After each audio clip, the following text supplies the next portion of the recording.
obviously. Point number 2, Julie.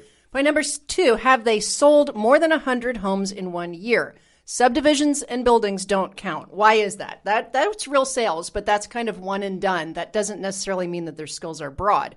Actual single-family homes in a variety of price ranges and a variety of neighborhoods is what you're looking for. So have they actually sold? So question 1 was, okay, Mr. Coach, I understand you want me to hire you as my coach, but have you sold real estate, or have you had a real estate license, and actually have you sold real estate? If the answer is no, that is not a real coach. That is a fake-a-do. Question number 2. Have they sold? Okay, so let's say this person trying to sell you their coaching services has had a license, has sold real estate. Now the second question is, have you, Mr. Prospective Coach, actually sold more than 100 houses in 1 year? And if the answer to that one is yes, you've got something. That's a unicorn. So grab that unicorn by the horn and let's move on to the third question.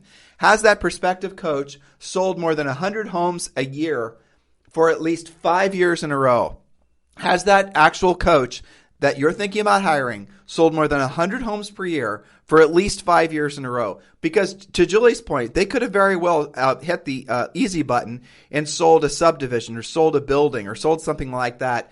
That could have been how they sold 100 homes in a year. But for them to have actually sold over 100 homes a year for at least 5 years in a row, that's somebody who actually had their act together, probably had a business that was organized in such a way that's somebody you should listen to. They've proven themselves to be able to sell lots of houses. They've proven themselves to sell lots of houses consistently. Now you're on to something. You've got somebody that's actually special right now. But the last question is actually going to be what's going to knock virtually all of them out.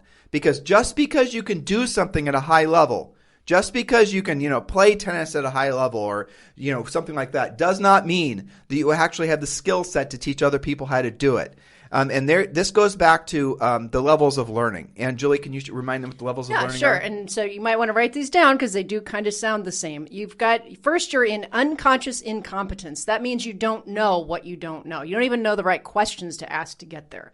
Then you have an aha moment. There's stuff I don't know. Maybe I ought to do something like get a pre-listing package together, for example. So the second stage is conscious incompetence. You're actually aware that you don't know a lot of stuff. That's when you become coachable. Then you move into conscious competence. That's where you've worked on a lot of things. You're still having to prepare your presentations. You're honing your skills, your scripts, etc. But you are becoming consciously competent.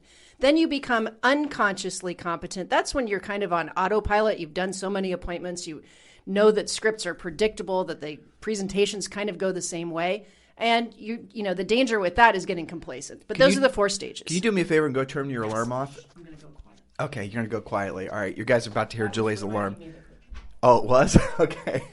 All right, so the most important thing here is that if you do find yourself wanting a real estate coach, which frankly all of you should be doing, and then be very, very careful who you listen to, be incredibly careful who you do business with, because here's what you're going to discover is there are a lot of people out there who are calling themselves coaches who have never sold real estate. Because there is no rules or regulations or any sort of filters for determining who is or who is not an actual coach. So the first question should be have they actually sold real estate, residential real estate, have they had a license? The second question is did they sell more than 100 houses in a single year? The third question is did they sell over 100 houses per year for at least 5 years in a row? And the fourth question is, and again, this is the most important one in our opinion, is just because they were successful at selling real estate, don't assume that they know actually how to disseminate, how to coach and train other people to do the same thing. It is a completely different skill set. Now, the last question in filter number 4, have they been actually paid to provide over 10,000 coaching calls? And that should be your minimum standard.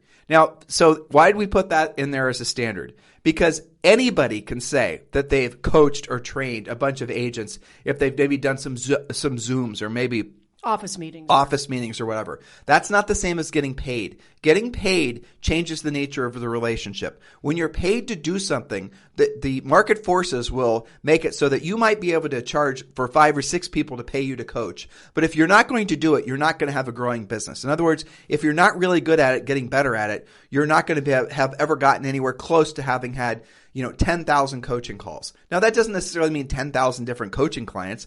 That just means 10,000 different coaching calls.